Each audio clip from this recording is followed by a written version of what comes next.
Out of mark मिळवलेले 200 पैकी 200. जोरदार टाळ्या अशरफसाठी. अतिशय जिद्दी, मेहनती आणि नम्र विद्यार्थी. एकही प्रश्न सर्व प्रशालेचे शिक्षक यावर वतीने सर्व अण्णांचं अभिनंदन. प्रजासत्ताक दिनानिमित्त येथे उपस्थित असलेले सर्व शिक्षक, शिक्षकेतर कर्मचारी, विद्यार्थी मित्र तसेच सर्व पालक वृंद, गावातील नागरिक,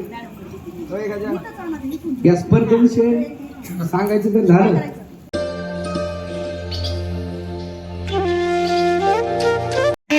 केंद्रातून प्रथम क्रमांक आलेला तिचा ट्रॉफी, प्रमाणपत्र व प्रशस्ती देण्यात येत आहे. श्रीमती त्यासोबतच माझ्यातर्फे ठेवलेलं 1001 रुपयाचं बक्षीस ऐवजी तिनं शैक्षणिक किट मागितले. हुकूम घेतल्याबद्दल 500 रुपयाचं पुन्हा वेगळं बक्षीस. केंद्रामधून प्रथम आल्याबद्दल 500 रुपयाचं बक्षीस. त्यासोबतच सुंदर असा प्रश्नसंच, सर्व प्रश्नांचा आकर्षक प्रथम क्रमांकाची ट्रॉफी, प्रमाणपत्र, गिफ्ट. आनंदासाठी एकदा जोरदार टाळ्या.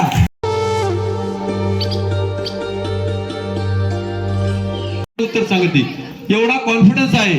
आराध्या, अशरफ, प्रणाली जेव्हा अधिकारी होतील तेव्हा आम्हाला निश्चितच खूप आनंद होईल.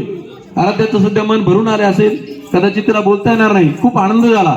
सुरुवातीपासून तिने ठरवलं होतं की मी सर प्रथम क्रमांक मिळवीनच, आणि शेवटपर्यंत तिने तो पाळलेला होता. कुठेच कोणत्याच चाचणीला कमी आलेली नाही ती. तर आराध्या, आपलं मनोगत व्यक्त करायचे. या स्पर्धेमध्ये भाग घेतला होता. या स्पर्धेचे आयोजन माननीय मुख्य सर यांनी केले होते. त्यांचे मी मनापासून आभार मानते. व आमच्या शाळेतील नेहरू मॅडम यांनी वेळात वेळ काढून आमचा सराव घेतला, याबद्दल मी त्यांचे सुद्धा आभार मानते. व शाळेतील शिक्षक वृंद यांचे सुद्धा आभार मानते.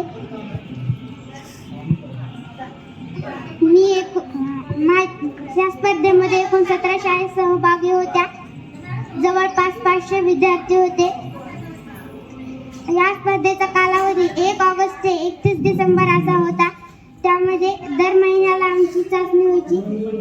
महिन्याच्या शेवटला आमची चाचणी झाल्यानंतर 50 गुणांची व 100 मार्काची चाचणी व्हायची.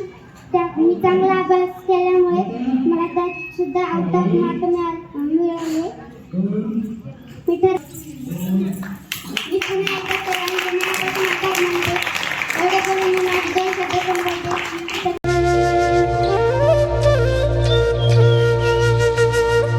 गुण मिळवले होते तिने.